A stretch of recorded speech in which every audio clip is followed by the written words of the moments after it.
The Quick Awakening, full video, because we all have to wake up to reality of the facts.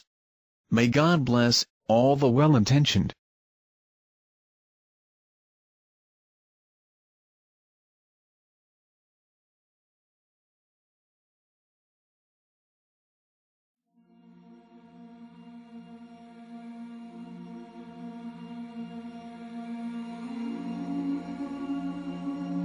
All around the planet, people are awakening to the reality that humanity and the Earth are now entering a heightened phase of activity on their inseparable journeys of growth and expansion. This acceleration is marked by the increasing intensity of global events and by the rising temperature of nearly every planet in our solar system.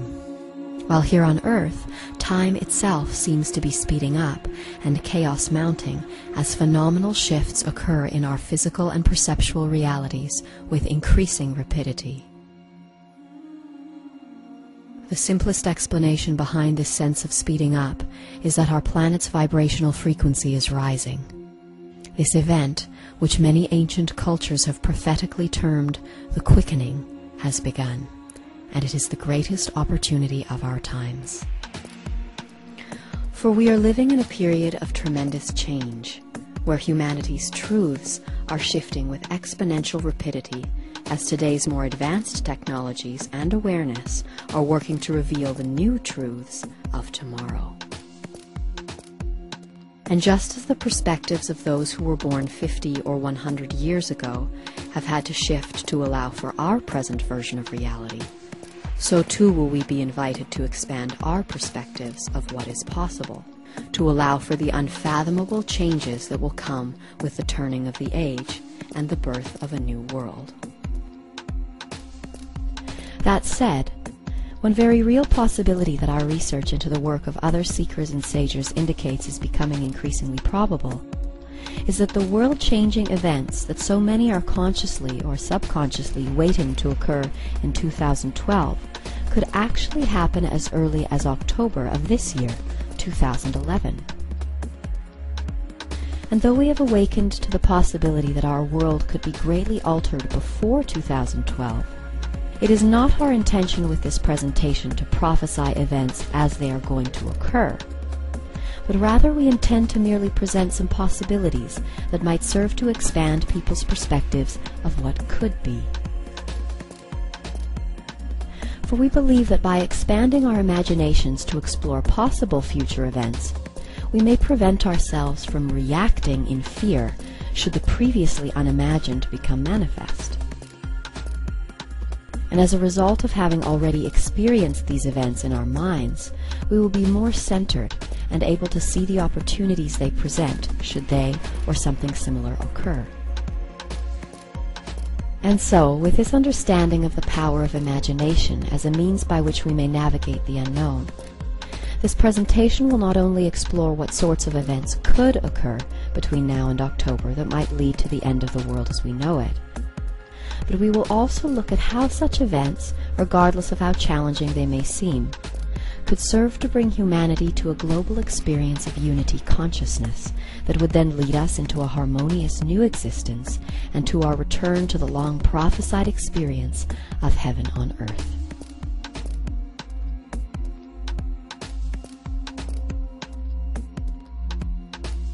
All around the planet, hundreds of millions of people are waiting for events to unfold in the year 2012 that they believe will bring either the birth of a harmonious new reality or the end of the world. But what if those world-altering events were actually to take place this year, in 2011? This anticipated period of great change and purification, which many believe will happen sometime between now and 2012, is referred to as the shift of the ages. And though there are those who believe that the shift is some grand event that is going to occur in the outer physical world or in the cosmos at some point in the not-too-distant future, bringing either salvation or destruction to the world,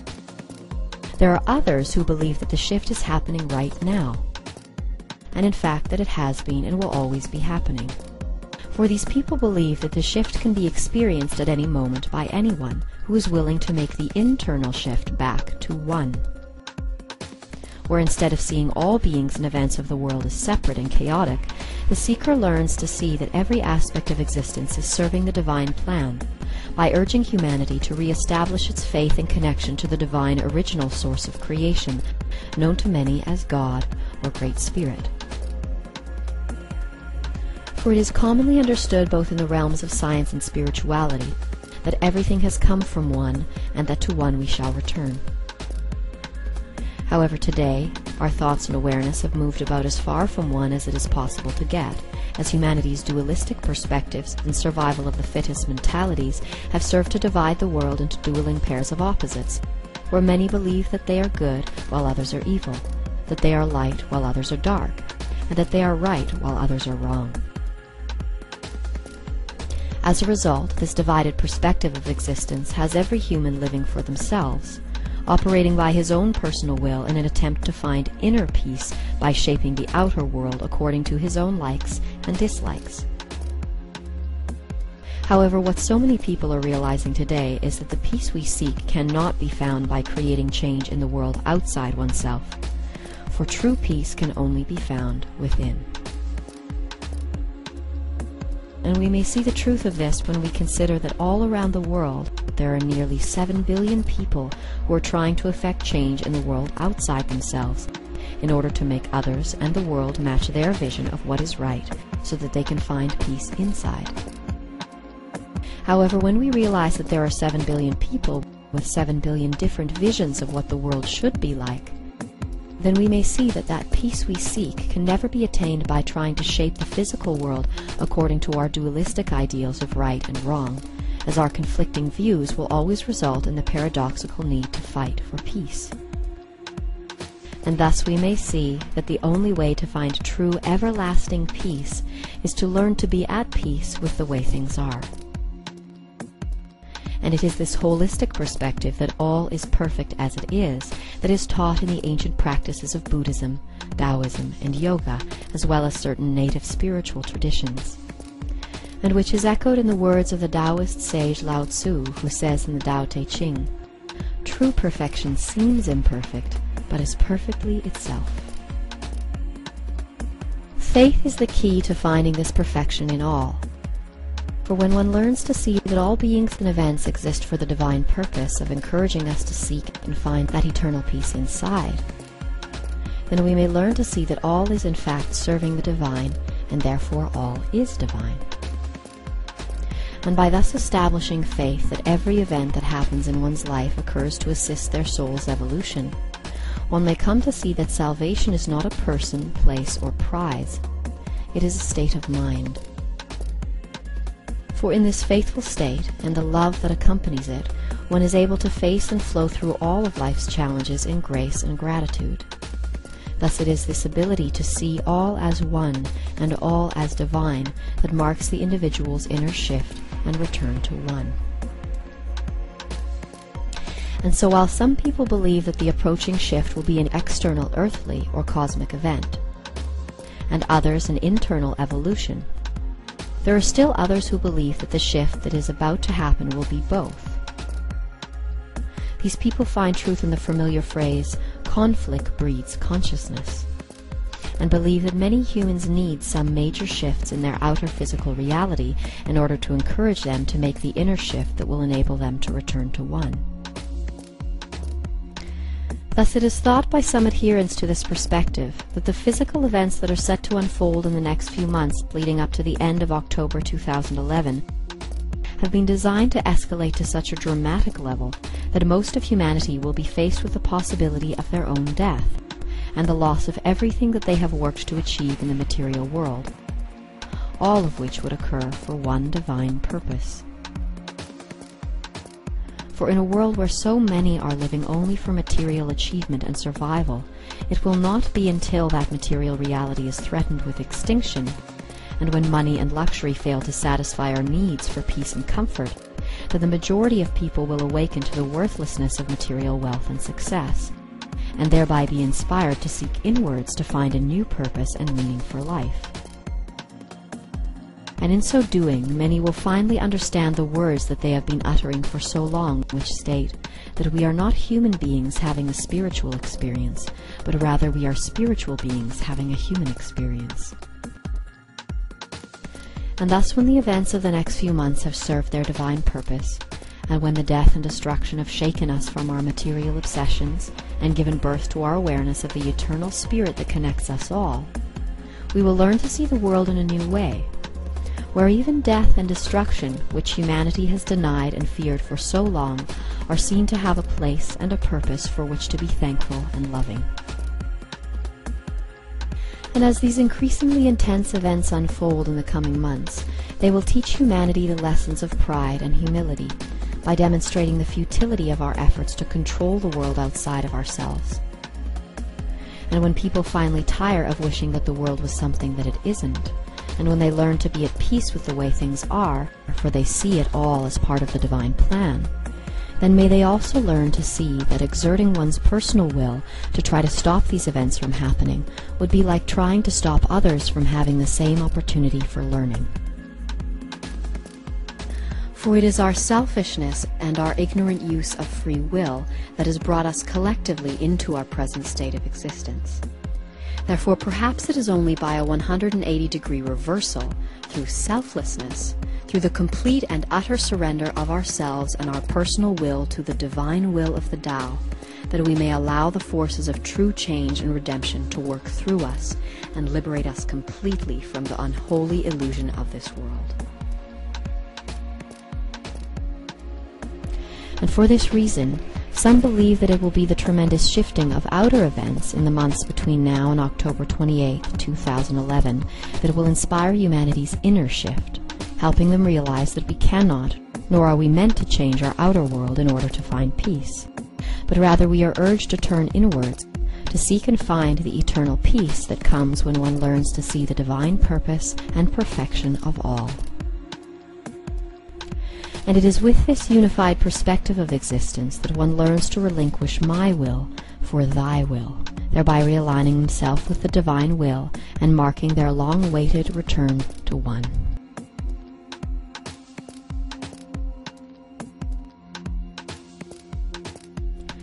So when will these major changes occur in our outer reality that will encourage humanity to make its inner shift back to one? For the past few years, hundreds of millions of people around the world have been preparing themselves for an event that they believe will occur on December 21st, 2012, that will either bring the end of the world or the birth of a new reality. However, an understanding of the Mayan calendar discovered through Swedish researcher Carl Kalleman's study of ancient Mayan monuments, when compared with the escalating intensity of upcoming global events, shows the probability that those world-altering events could happen in the next few months between now and October 28, 2011. Considering the recent development of upcoming earthly and cosmic events that are set to unfold this year, which we will discuss shortly, this shift of perspective from 2012 to 2011 is one that people all over the world are starting to awaken to. While even the Mayans themselves, who have never given a specific date for when we could expect these big changes to occur, as they see the shift more as a process that occurs over time than an event that occurs on a given day, even the Mayans are now saying that great change will come in 2011. And thus it is our intention with the presentation of the following information to encourage people to prepare for the possibility that the world could be greatly changed this year. For the magnitude of shifting events that are set to unfold in the next couple of months could be so great that anyone caught still waiting for things to happen at the end of 2012 might be so shocked by the suddenness of events that all they will be able to do is react in fear, thereby making them more easy to control, while at the same time blinding them to the divine purpose and opportunities that are present in the moment.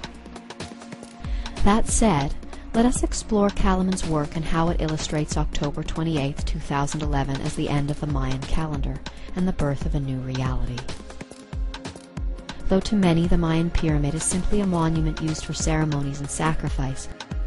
Kalleman's research reveals that the Mayan pyramid is in fact a calendar of evolving consciousness.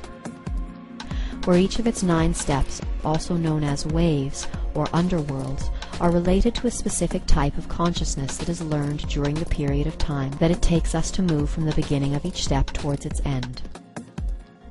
Which in doing so, it is said we are moving from seed to fruition of the consciousness that is the focus for that level. Interesting to note is that each step of the pyramid or underworld is divided into 13 equal segments,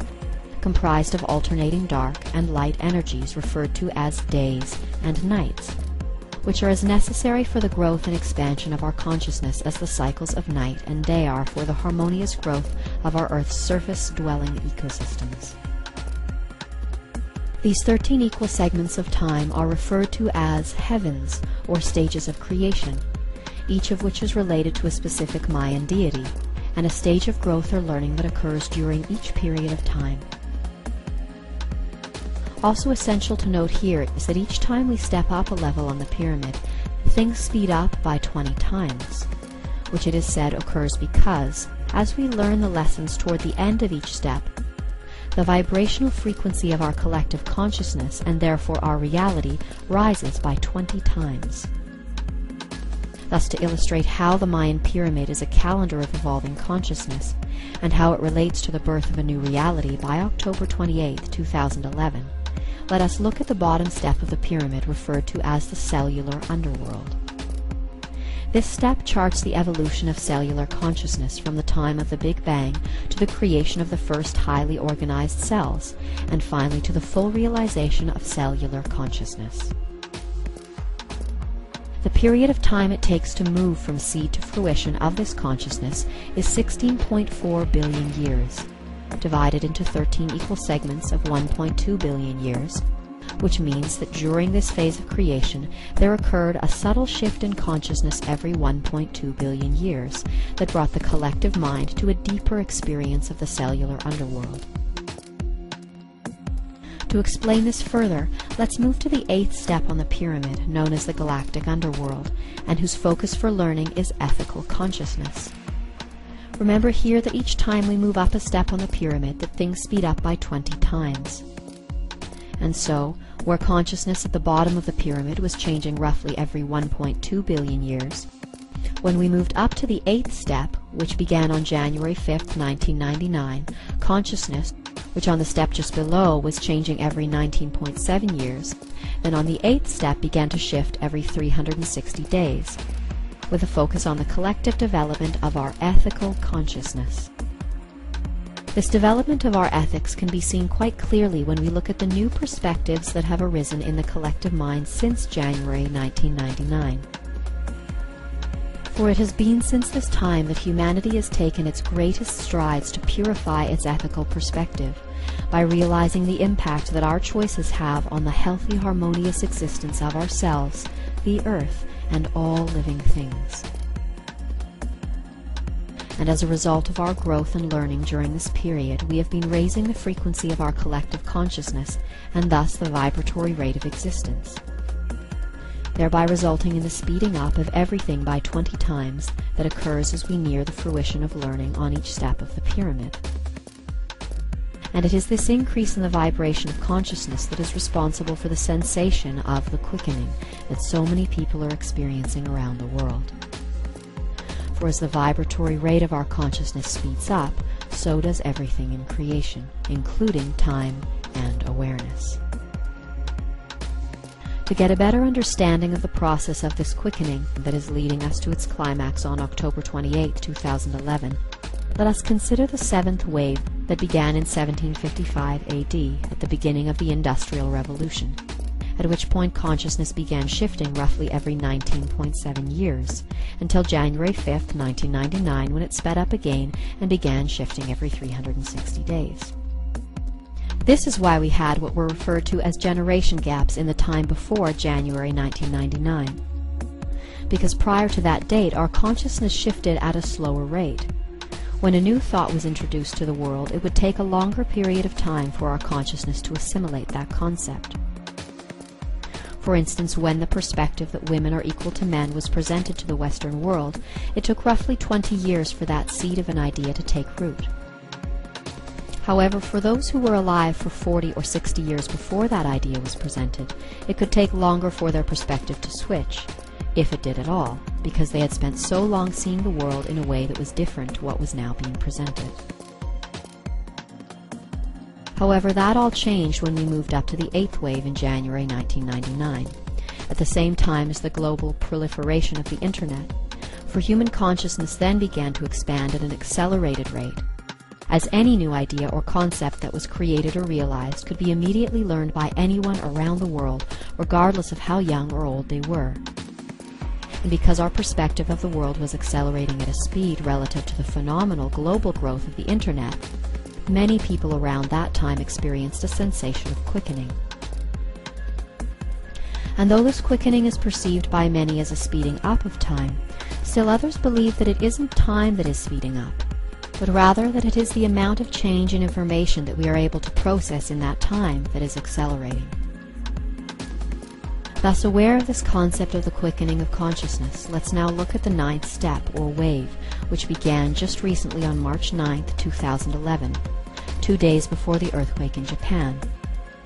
at which point consciousness, which was previously shifting every 360 days, is now shifting every 18 days, which it will continue to do until October 28, 2011, when it is said that we will come to the simultaneous completion and full realization of all 9 underworlds at once.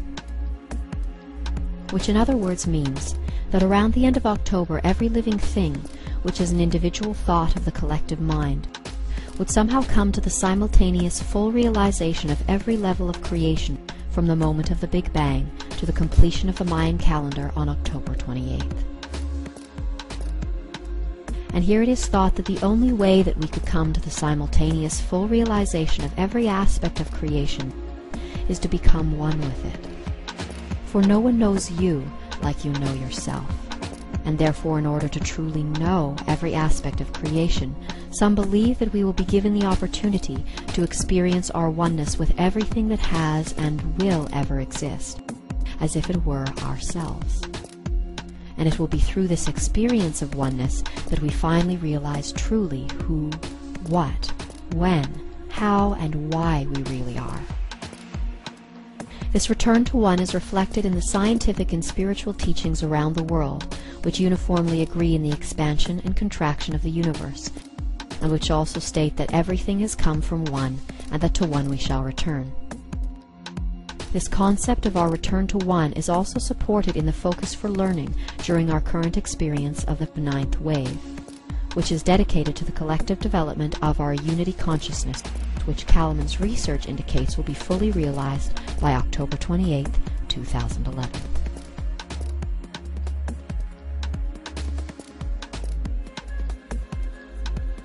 Another strong indicator that the world-altering events which so many people are expecting to occur in 2012 could happen before October 28, 2011, has come from our recent understanding of what are known as the Hopi prophecies of the blue and red star Kachinas, and how they relate to the events that are unfolding right now, and which will culminate in the days and months before the end of October 2011. However, before we relate the story of the blue and red star Kachinas, it is imperative that people have an understanding of the changeable nature of prophecy. For not all prophecies exist to tell us what is to be, but rather they tell us what we need to hear in order to inspire us to make changes to our inner being and perspectives that will ultimately assist our spiritual evolution. This is why, in many cases, prophecies such as the Hopi's story of the blue and red Kachinas speak of tragic events, including the collapse of the material world and its systems, and even the ultimate demise of humanity. For it is a fact today that most humans in their obsession for material success and survival do not spare a second thought for their soul or spiritual self until they are faced with death, suffering, and the inevitable collapse of everything they have come to depend on in the material world. Thus we may see that these prophecies exist for the sole purpose of assisting humanity's evolution from a purely material-based consciousness to one of spirit. For it is by hearing these end-time prophecies and by seeing the signs of these prophecies fulfilled in current-day events that one is given the opportunity to fully realize the temporary nature of our physical reality, and thereby be inspired to seek out an understanding of the greater spiritual purpose of our existence. And though many in the world today will ignore these prophecies and stories of destruction because of their fear of contemplating the end of the material world as we know it, what so few people understand is that prophecies can be changed. For if it can be understood that the destructive stories and events detailed in prophecies exist for the sole purpose of encouraging a shift in consciousness, then it may be realized that once the collective mind has made that inner shift, the cataclysmic events that are no longer needed will eventually give way, as the group mind's vibrations are raised to match those of a harmonious new experience of reality, where there will be an entirely new set of lessons to be learned. Meanwhile, those who out of fear choose to deny our spiritual purpose and cling to the material world will be required to experience increasingly more destruction at an intensity that exactly matches that of their attachment to their material-based perspective of existence. For some, it will not be until they've experienced the complete destruction of the planet and all its life that they will finally be inspired to surrender their hate, fear, and pride, and see the spiritual purpose and oneness of everything in existence. Having thus awakened to the spiritual reality of all as one, their soul would then rise to the spirit level, at which point they would join all of the other souls, energies, and entities who have made the same choice to return to one. And here it is essential to realize that our reality is not, nor can it be changed by our fearful efforts of self-will, such as, let's focus our will to stop this from happening. For in any such efforts, the lower limiting vibrations of fear that motivate people to try to control events will create blockages that prevent the free movement of the higher vibrations of divine love, will, and wisdom throughout the body. That said, we may see that through proper attention and an understanding of prophecies such as the Hopi story of the blue and red Kachinas, people are given the opportunity to make a choice that will greatly affect their spiritual evolution. And it is the importance of this choice in our soul's journey that is reinforced by the appearance of the glyph representing the word choice on the Hopi monument known as Prophecy Rock. Thus the choice, which will become increasingly prominent in the days and months approaching October 28, 2011, is: will we choose to cling to our material perspective of existence and live in fear and hate as our physical world crumbles around us? Or will we, like a phoenix rising from the flames, choose with faith and love to see the divine purpose of the decline of our material existence, whose passing will inspire a once material-obsessed humanity to shift to a more spirit-based perspective of existence? For it has been said in another message given to us by the Hopi people that this could be a good time. And for anyone who sees the spiritual purpose of the events that are set to unfold in the next few months, it probably will be. While those who wish to hold on to the old world and its ways might find the next few months extremely challenging. With this understanding of the divine purpose and the changeable nature of prophecy, let us now look at some information that has been surfacing from NASA in the past couple of months, and how it relates very clearly to the Hopi prophecy of the blue and red star Kachinas, thereby indicating that the world-altering events that so many people are expecting might occur in 2012 could happen as early as October 2011. Thus, the Hopi prophecy of the blue and red star Kachinas, which may be read in its entirety at the link below, speaks of 4 celestial bodies that will appear in our skies announcing that we have entered the end times. These 4 bodies are referred to in the prophecies as Pagongahoya and Palangahoya, the guardians of the North and South Poles, Nangasohu, referred to as the blue star Kachina, and the red star Kachina, also known as the Purifier. It is said in the prophecy that in the final days we will look up in our heavens and we will witness the return of the 2 brothers, Pagongahoya and Palangahoya, who helped create this world in the birthing time. In the final days, the blue star Kachina will come to be with his nephews, and they will return the Earth to its natural rotation, which is counterclockwise. It is also stated in the prophecy that the return of the blue star Kachina, who is also known as Nangasohu, will be the alarm clock that tells us of the new day and a new way of life, that a new world is coming. This is where the changes will begin.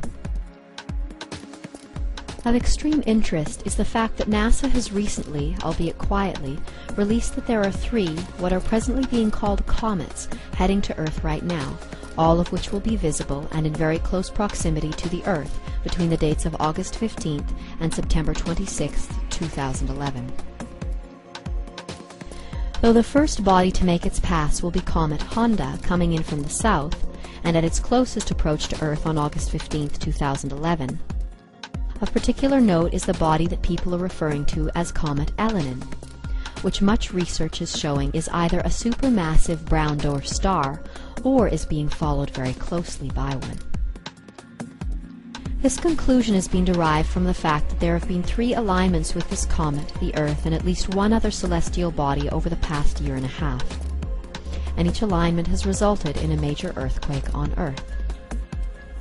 To see the dates of these alignments for yourself, you may visit NASA's Jet Propulsion Laboratory webpage at the link below. Here you will see that the first alignment with Elenin occurred on February 23, 2010, on the same day as the massive earthquake in Chile. The next alignment on September 4, 2010, which corresponds with a recent earthquake in New Zealand, and there was a third alignment around March 11th on the same day as the major earthquake in Japan. The fact that these alignments all occurred when Elenin was a great distance away from the Earth indicates the incredible mass of the object, and the probability that it is not a comet, but rather a supermassive brown dwarf star, or that it is being followed very closely by one. During our last alignment with this object, which was at the same time as the massive earthquake in Japan, Elenin was at a distance of 2.155 astronomical units, roughly 2 times the distance from the Earth to the Sun.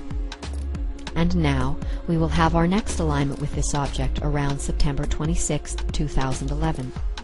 However, this time, rather than being on the other side of the Sun, it will be much closer, and in between the Earth and the Sun, at a distance of 0.396 astronomical units.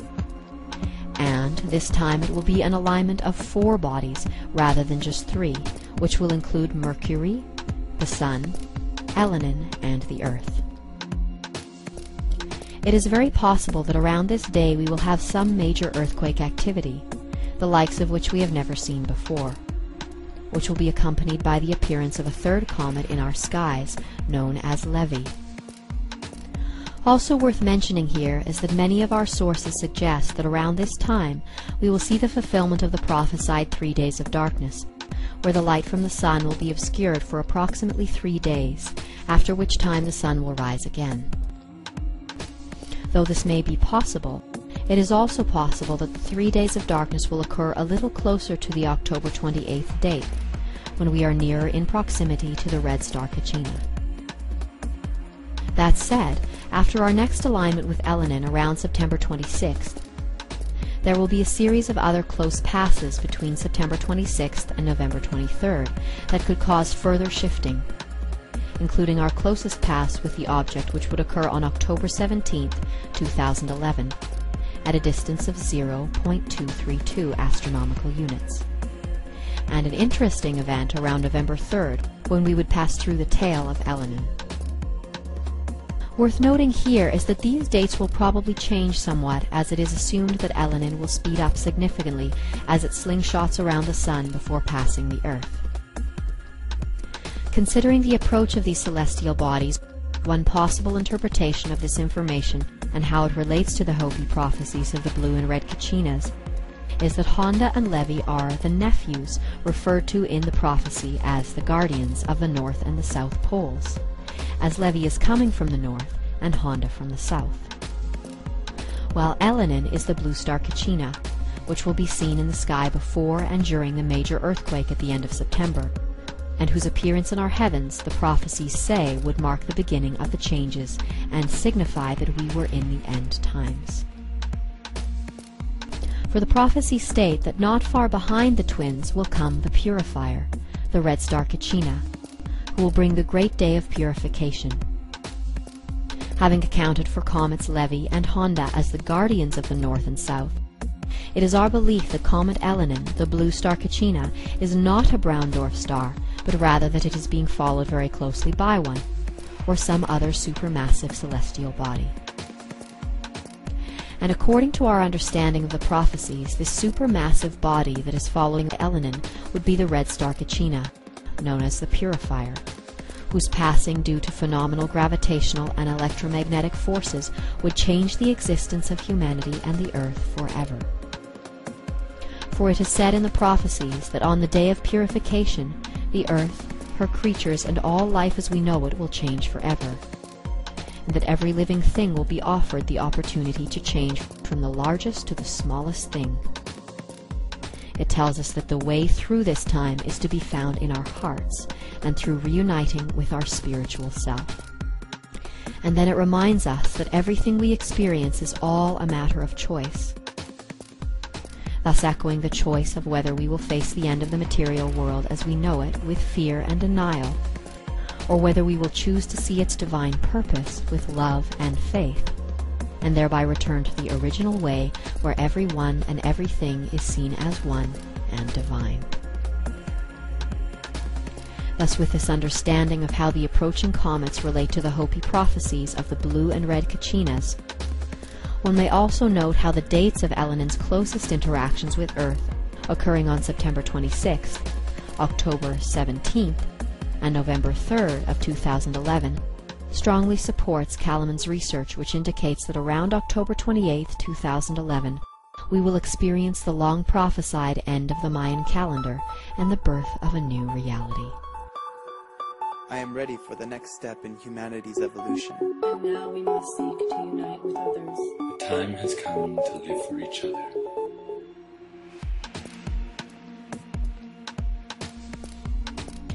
Having explored the possibilities of how the world could be greatly changed by October 28, 2011, let us now consider how the events that are set to unfold in the next few months could assist humanity in its evolution, from a purely material-based perspective of existence to one more rooted in spirituality. As mentioned before, there are many people in the world today who, because of their focus on material success and survival, will not spare a second thought for their soul or spiritual self until they are faced with death, suffering, and the inevitable collapse of everything they have come to depend on in the material world. Thus, in accordance with the familiar phrase that it is always darkest before the dawn, it is our belief that in the coming months the world will be required to experience a level of death and destruction that will encourage its material-obsessed inhabitants to return to a more spiritual-based perspective of existence. And though it's understandable that the collapse of our material world and its systems could be quite a frightening experience, it is essential to understand here that those who learn to have faith in the spiritual purpose of these events will be given the tools and awareness that will allow them to face and flow through all of the challenges of the coming shift in relative grace and ease. We have been told that faith is the key. For when one learns to see that all beings and events exist for the divine purpose of encouraging us to seek and find that eternal peace inside with the way things are, then we may learn to see that all is, in fact, serving the divine, and therefore all is divine. And with this perspective, one may learn to move through the events of the coming months with a heart full of love and gratitude, rather than being consumed by hate and fear. And it is the power of this faith to bring us peace that is being referred to in the Hopi prophecy of the blue and red Kachinas, when it says, "Life will get very perverted, and there will be little social order in these times.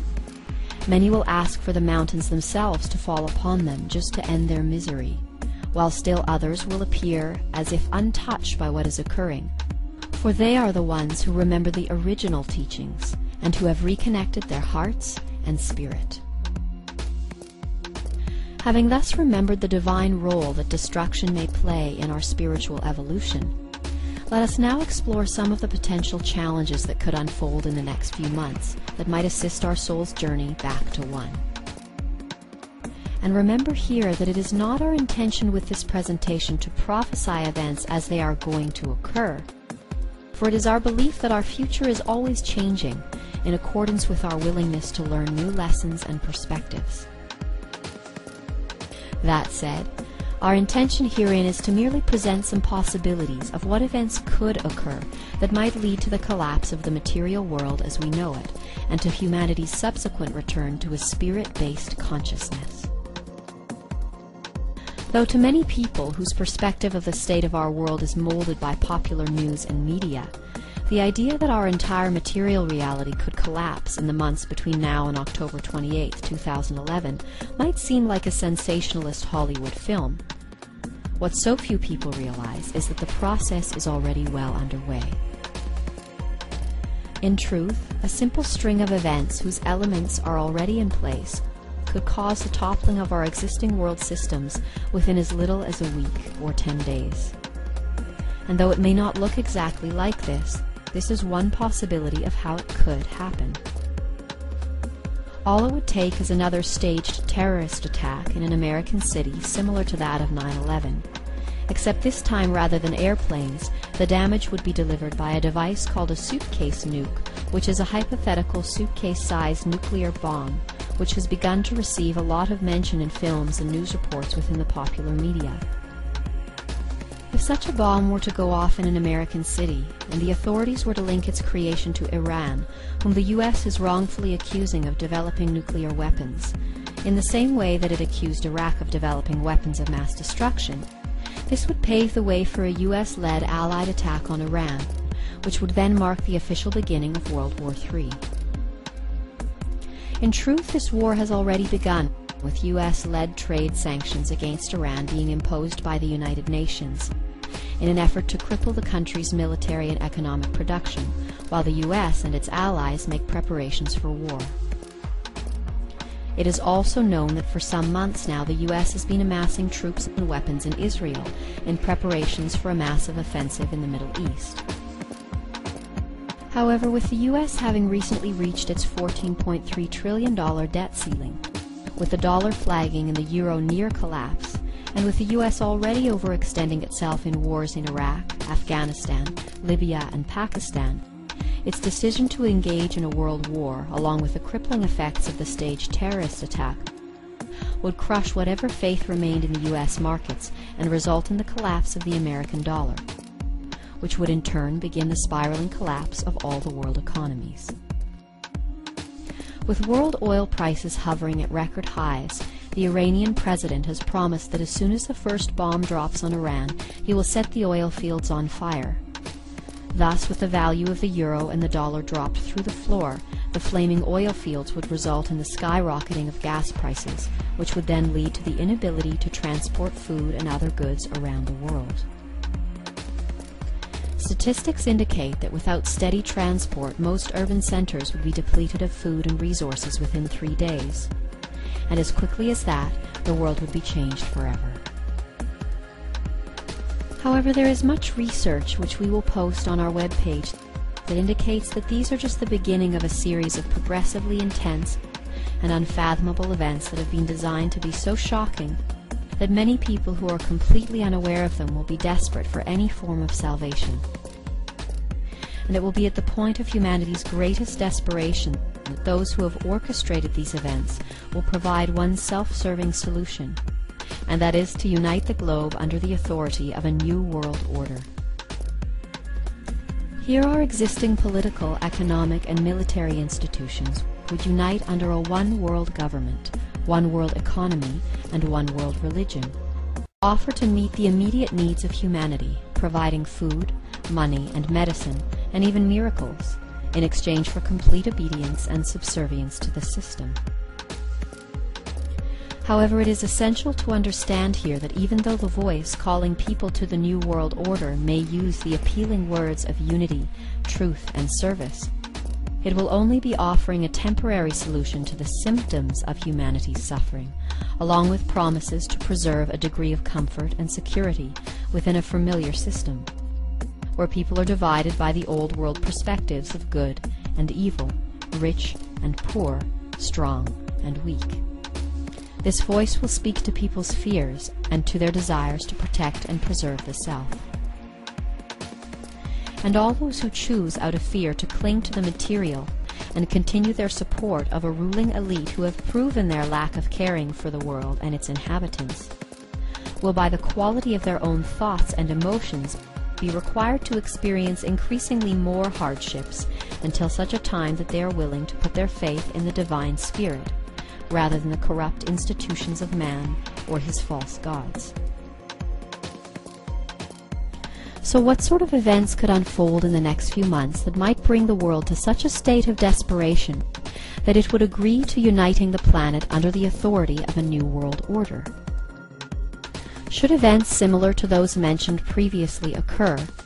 it is possible that the desperation caused by global food shortages and the collapse of the world's economies could lead to worldwide pandemonium, as cities erupt in mass riots and looting,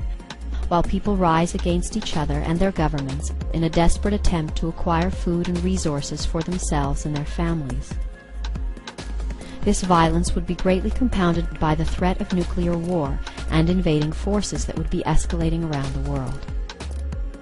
Add to this the hysteria that would be caused if the earth was shrouded in 3 days of darkness that most people didn't know would end. And then add another devastating earthquake which would cause the meltdown of 30 nuclear reactors around the planet, whose radioactive waste would spill into the Earth's air and oceans. And then, at the point when the entire world seemed divided and at war with each other, and when the state of humanity seemed all but lost, we would hear news reports of a strange object approaching from space, which was previously thought to be Comet Elenin, but which upon its approach news reports would tell us is actually a spaceship. And to the world's surprise, from this ship would come fake alien invaders to attack the Earth, whose superior weapons and technology, actually created by our own world's military, would cause much damage and loss of life. And the world's leaders, professing themselves to be greatly overmatched, would have only one choice to save the planet, and that would be to unite the world's military forces. With the entire planet reeling from war and the effects of the devastating earthquakes caused by the prophesied approach of the purifier, people all over the world would be praying for a miracle, when all of a sudden their prayers would be answered. Somehow the Earth's allied forces would miraculously defeat the aliens in a staged final battle, seemingly through their own military might, or with assistance from other aliens, either real or fake, or even through the supernatural assistance of a false messiah-like figure. And when the world allied forces destroy the approaching ship, which was once thought to be a blue comet, we would see the fulfillment of the 9th and last sign of the Hopi prophecies, indicating that we have arrived at the end times, which reads, "You will hear of a dwelling place in the heavens, above the earth, that shall fall with a great crash. It will appear as a blue star. Very soon after this the ceremonies of my people will cease. For very soon afterward the red star Kachina will return, and he shall bring with him the dawn of the 5th world." With the alien threat defeated, a broken and battered humanity would still have to deal with the wrath and destruction caused by the approaching red star Kachina. And thus, in the wake of humanity's staged victory, and in the face of oncoming threats, the world's United Nations would, in a show of false goodwill, speak of the oneness of humanity and call for the unification of the world under a one-world government. All of the world's debts would be erased, and a new global currency would be created, of which everyone would be offered a set number of credits in exchange for their willingness to keep working for the self-same system of governance and authority. Anyone wishing to receive these cash credits, food supplies, and medical care from this one-world system would be required to get a microchip implant that would allow their movements and ID to be tracked. And all those who do not comply with the rules and regulations of the system would simply have their chip deactivated. And at the top of this new world order, at the capstone of its pyramid of control, would be the false savior, which could appear either as an alien being or as a luminous messiah-like figure who would perform signs and miracles so great that they may deceive, if that were possible, even the elect. And though this figure may have played a role in assisting humanity through its hardships, either with the fake alien invasion or by performing miracles of medicine and technology, its deception will be obvious. For rather than inspiring humanity to see the divine in all, this God with all its wonders and miracles would have humanity focus its worship on one supposedly divine being or institution, thereby reserving a space for the old world divisions of right and wrong, good and evil.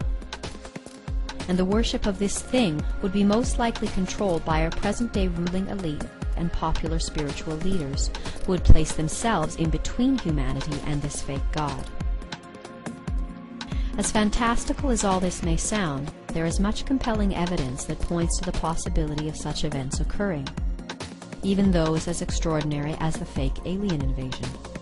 the possibility of which is being planted in people's minds through the noticeably high number of alien invasion movies and television shows that have come out in the last year, including the recent National Geographic series called When the Aliens Attack, which shows how the world's military forces would face and defeat a hostile alien invasion, not if, but when it happens. And here it is essential to realize that compliance with the New World Order is a trap, just as surely as wishing harm upon those responsible for its creation. For both are reactions of fear. However, if one is able to remember that all of this death and destruction is actually serving the divine purpose of shifting us from a material-based consciousness to one founded more on spiritual awareness, then we may break away from the fearful reactions of compliance and resistance and take our first steps down the path towards the original way, mentioned in the Hopi prophecies, where everything is seen as one and sacred. For if we can learn to see that those whom we would perceive as dark or evil are in fact serving us, by providing experiences that are essential on our path to self-realization, then perhaps it is also possible to see that in fact they are us, or at least an essential part of us, just as we are a part of them. This vision of oneness is reflected in the words of Rumi when he says, "Out beyond ideas of wrongdoing and right-doing, there is a field. I'll meet you there. When the soul lies down in that grass, the world is too full to talk about. Ideas, language, even the phrase each other doesn't make sense anymore." With this perspective, one may realize that all of the world's heightened chaos and conflict isn't actually the creation of one diabolical individual or organization, but rather in accordance with the universal wisdom, as above, so below. It is an exact reflection or projection of the mounting conflict raging in the hearts and souls of the collective mind, where so many individual souls who are wishing to move beyond this meaningless material existence still feel powerless to do so. However, when we see the destruction of these systems which will no longer be able to support our needs, and when our leaders whom we have relied on to keep us safe start a war that we realize could destroy the entire planet, those who have felt trapped by the system will finally let go of their dependence on it and seek a new way of living that is more in line with their inner heart's urge for peace and harmony. And thus, through the actions of those whom we would perceive to be dark or evil, we will have learned and been freed. And in accordance with the perfection of this divine plan, our ability to love and recognize our oneness with those whom some would call our oppressors will be the power that sets those oppressors free as well. For the prophesied return of the purifier will open up the book of life, where the thoughts and deeds of every living being throughout creation are recorded for all to see. And here every soul will have the opportunity to experience the suffering that it has caused through the course of its lives.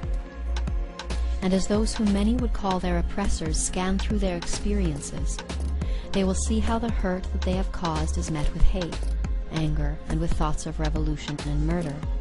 and they will feel justified in their cruelty. However, as they continue their search deeper into the book of life, they will come across those who, even though they suffered greatly at their hands, have felt only love. And it will be at this moment that those souls which previously knew only hate will learn the spiritual truth that a person can be redeemed just as surely by getting love as they can by giving love. And by thus learning to love and be loved, we will rise above the challenges of this dark night of the soul, to meet the dawn of the glorious resurrection together as one.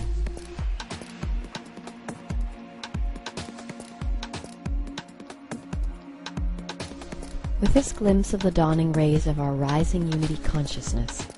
let us now consider when and how the first major events might unfold that will bring us to such a profound experience of oneness with everything, that we will come to the full realization of every level of creation. For it is our intention that by presenting the potential dates when things might unfold, that when people see some of these first events actually happen, it will enable them to believe that the material world is on the verge of collapse, and thereby inspire them to let go of their attachment to it. And in a world where so many have no idea that these changes are coming, we would encourage those who have awakened to the whats and whys of events to resist the urge to focus primarily on how one may save themselves, and to consider instead what one may do to help others. For if one is consumed with the need to save themselves through these days of great change and challenge, they will be driven primarily by the energy of fear. Whereas if one is able to turn their focus towards helping others, they will change their motivation, and therefore their vibration, from one of fear to one of love. And it will be this love for all, and faith in the divine purpose of all that is occurring, that enables one to move through all of the challenges of the coming days in relative grace and ease. That said, there are some interesting indicators revealed in Kalaman's research of the Mayan calendar that show the potential dates when things might unfold. Of particular interest are the periods known as the fifth day and the fifth night that occur on each step of the pyramid. For it is understood that during the fifth day of each underworld, we typically experience a global event that marks a great leap forward towards our deeper understanding of the consciousness being learned on that level. And past trends show that typically the fifth night brings a great global challenge, which then gives the collective mind the opportunity to put the lesson it has just learned into practice. Looking at events that occurred during the fifth day and night over the past few steps on the pyramid, we can see that during the national underworld, the positive values and teachings of Christ were followed in the fifth night by the appropriation and perversion of those teachings during the Dark Ages. While during the planetary underworld, the fifth day brought us World War I, along with the automation of industry and the expansion of our perception of reality through Einstein's theory of relativity. The end of the fifth day was marked by the beginning of the Great Depression, which then continued through the fifth night, accompanied by World War II and the use of the first nuclear weapons against Japan. During the galactic underworld, the fifth day saw a profound shift in consciousness towards peace and harmony, with a tremendous increase in the number of spiritual groups sprouting up all over the world. While the fifth night was marked by the 2008 collapse of the American and European economies, which now brings us to our current step on the pyramid, known as the universal underworld. Based on this understanding of the unique energies and experiences that typically accompany the fifth day and the fifth night, one could expect that the major shifting of consciousness and world events would begin during these periods. Thus it is possible that during the fifth day, which extends from July 31st to August 18th, 2011, we could see a creative expression of unity consciousness manifested through an event as spectacular as the presentation of some major medical or technological breakthrough, created to benefit mankind. It is also possible that during this time we could see the beginning of another Great Depression, as we saw at the end of the fifth day of the planetary underworld. This is a very likely possibility, which could be catalyzed by the flagging faith in the U.S. markets, caused by the American having recently reached its $14.3 trillion debt ceiling, which could result in a crippling of the American economy, which could then fully collapse during the fifth night, which extends from August 18th to September 5th. During the fifth night, it is very possible that an economically fragile America could be hit by another staged terrorist attack, which would be the final blow that causes the collapse of the American economy and sends the economies of the world into a downward spiral. And just as we saw during the fifth day and night of the planetary underworld, the world's slump into another Great Depression would be followed by the start of another Great War, that of World War III. The dates of the events following the fifth day and night, including the fake alien invasion, 3 days of darkness, and the major earthquakes caused by the passing of Comet Elenin, are impossible to guess apart from saying that they will probably happen near the end of September. For it is our belief that things will occur faster than anyone can imagine, as hinted by the age-old prophecy that the end will come like a thief in the night. And for this reason, we would encourage all of our viewers to use the decline of the economy or any major event that might occur during the fifth night as the sign by which they will choose to let go of their attachments to the material world and its systems, and to leave the cities and return to nature, where the mountains, waters, and trees will support their return to the original way mentioned in the Hopi prophecies. For we are told in the prophecy of the blue and red Kachinas that life will be so bad in the cities that many will choose to leave this plane, some in whole groups, and that only those who return to the values of the old ways will be able to find peace of mind. For it is in returning to a simple life with and upon the earth, amongst her forest and mountains, that we shall find relief from the madness that will be all around us. That said, it is essential to understand that we are always exactly where we are meant to be, when we are meant to be there.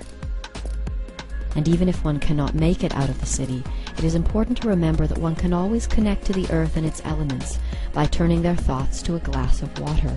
or the ground beneath their feet, or a tree, a lit candle, or even a light breeze. And so with this understanding of when events might unfold, let us consider how the increasing intensity of world events has been divinely orchestrated to bring all of us to such a profound experience of oneness that we would come to the full realization of every level of creation by October 28th, as suggested in Kalaman's research of the Mayan calendar. According to Kalaman's work, the focus for learning during the 9th wave from March 9th to October 28th, 2011 is unity consciousness. And therefore it is thought by some that the increasing intensity of events that are set to unfold in the next few months will move us through progressively deeper experiences of unity and oneness, which would peak sometime around October 28th, when the Earth will return into the higher vibrational electromagnetic field of the purifier. For many, this process will be experienced as an expansion of consciousness, which extends from the personal to the universal, where one's first experience of unity might occur through a realization or connection that happens within oneself. Next, an increase in the intensity of world events, such as food shortages and the collapse of the economy, could inspire people to expand their understanding of unity beyond the self, by encouraging them to seek out other like-minded friends and individuals with whom they might share resources and understanding that could help them meet the increasing demands of the moment. A further increase in the intensity of the global situation caused by massive earthquakes and other global disasters could cause a further expansion of the concept of unity by inspiring people to extend their caring beyond people in their own social sphere, resulting in a genuine caring and collaboration amongst strangers that comes from the realization that we are all in this together. Further intensification of the global situation through events as extreme as a fake alien invasion and the complete collapse of world systems could then cause some to perceive the formation of a new world order as the ultimate expression of unity, while others will see ultimate unity as the mobilization of the world's citizens in a revolution against such a system. However, as people across the face of our broken and battered planet rise to the peak of polarity, with the forces of the New World Order grasping for control, and the masses rising in revolt, the Earth's return into the higher vibrational field of the purifier around October 28, 2011, will bring the collective mind to a fully realized experience of unity consciousness, which will show the world that true unity is not the desire to gather large masses of like-minded people to support or oppose an idea, but rather true unity is the soul's realization that all is one already. For the passing of the purifier with its phenomenal gravitational and electromagnetic forces will cause such intense shifting of our outer and inner experiences of reality that we will have one of two choices. We may choose to see ourselves as separate from the events we are experiencing, which could rise to such a peak of intensity that our increasingly fearful desire for things to change would drive us insane. Or we could choose with love and faith to surrender our personal will to the divine will of the Tao, and realize that all that we are experiencing is a projection of our minds, and that it is divine. And in accordance with the divine wisdom given to us through the Tibetan Book of the Dead, we will see that recognition is simultaneous with liberation. For just as the soul's journey through the bardos encourages one to recognize that everything we experience is a divine projection of our mind, so too are we urged to realize the same during our brief journey through the material world. Although such spiritual seeking is met with little success in today's world, because of the extreme difficulty in reaching integration in a vibrational field that is as psychically polluted as that of the Earth, during the revolving course of the cosmic cycles, there arise periods when great redeeming energies return to the Earth, allowing the process of integration to proceed more easily and rapidly. All around the world there exist ancient cultures and wisdom keepers whose texts and teachings reveal knowledge of such periods having happened in the past, while some even hold prophecies telling of the impending return of these forces of salvation. However, here again it is essential to understand that this returning Redeemer is not a physical personality of majestic stature, residing somewhere outside the dense material world,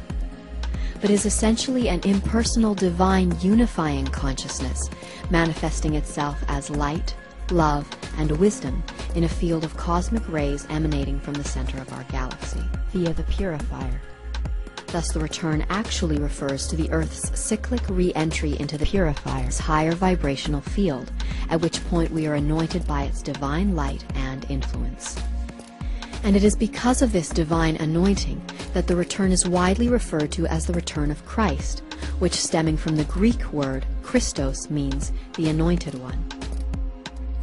Thus we may see that Christ consciousness is not exclusively available to Jesus, but is available to every human being who experiences the infinite, changeless reality that lies at the core of each one of us. For just as the Christ through Jesus displayed only faith and love during experiences of great suffering, so too will all those who wish to follow Christ's narrow path be urged to face the challenges of the coming months with faith, love, and wisdom, willingly sacrificing their fears and attachments to the self, so that they may open themselves up to the fully expanded realization that all is one and divine. For in this period of purification, the mirror of truth will be held up for all to see at last, what we have become and which master we have truly served.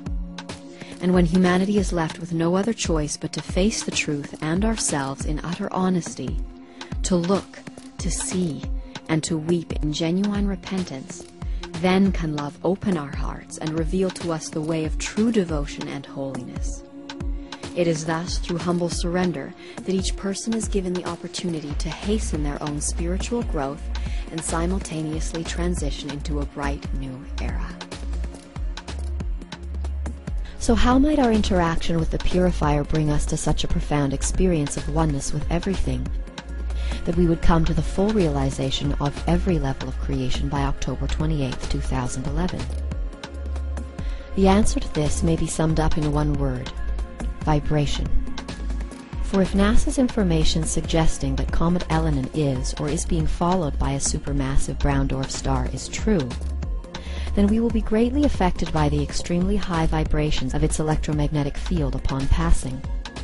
whose frequencies will be so great that some people say they could alter our experience of reality by raising our vibrations to the point where we will experience other dimensional planes, as evidenced in the Hopi prophecy of the blue and red Kachinas, where it says, When the purifier comes, many things will begin to occur that will not make sense, for reality will be shifting back in and out of the dream state. Things unseen will be felt very strongly. There will be many strange beasts upon the earth in those days, some from the past and some that we have never seen. The nature of mankind will appear strange in these times we walk between the worlds, and we will house many spirits even within our bodies. After a time we will again walk with our brothers from the stars and rebuild this earth, but not until the purifier has left his mark upon the universe. That said, it is widely accepted in both the realms of science and spirituality that the human body, comprised mostly of water, is a conductor of sound, light, and information, all of which travel through our bodies as vibrations. Aware of this, we may now imagine that as the higher vibrations of the purifier move through us,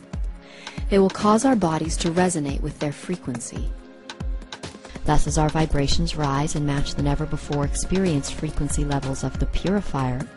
we will be able to perceive higher levels of the electromagnetic spectrum, at which point we will be able to perceive all of the sounds, images, and entities that exist within our newly achieved range of frequency. Vibrating at this level, the spirits of the dead may be seen and heard, rising to meet the coming dawn, as humanity expands its senses and consciousness to perceive the forgotten fifth element of ether, that which connects us all.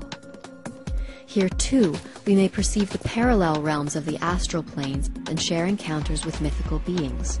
all of whom will attend us and the rest of humanity as our increasing frequency brings us all closer to a collective experience of oneness.